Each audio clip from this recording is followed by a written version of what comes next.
देवदर्शन करून रस्त्याने पायी घरी जात असताना वृद्ध महिलेच्या गळ्यातील 1.5 तोळ्याचे सोन्याचे गंठण दुचाकीवरील दोघांनी ओरबडून नेल्याची घटना सोमवारी 27 मेला रात्री 9:10 झोपडी कॅन्टीन समोर माऊली संकुल जवळ घडली।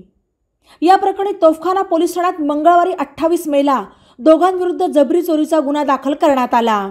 याबाबत मंदाकिनी मधुसूदन दगडे वय 70 राहणार सिव्हिल हडको सावेडी यांनी फिर्याद दिली।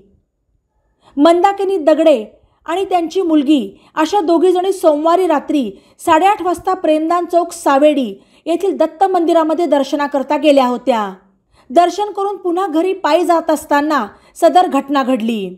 या घटनेनंतर मंदाकिनी दगडे यांनी आरडाओरडा केला असता चोरटे भरधाव वेगात निघून गेले। दगडे आणि त्यांच्या मुलीने घडलेला प्रकार तोफखाना पोलिसांना सांगितला। पोलिसांनी घटनास्थळी भेट देत परिसरातील सीसीटीव्ही फुटेजची तपासणी केली। या प्रकरणी दोघा अज्ञात चोरट्यांच्या विरुद्ध भारतीय दंडविधान कलम 394 34 प्रमाणे गुन्हा दाखल करण्यात आला।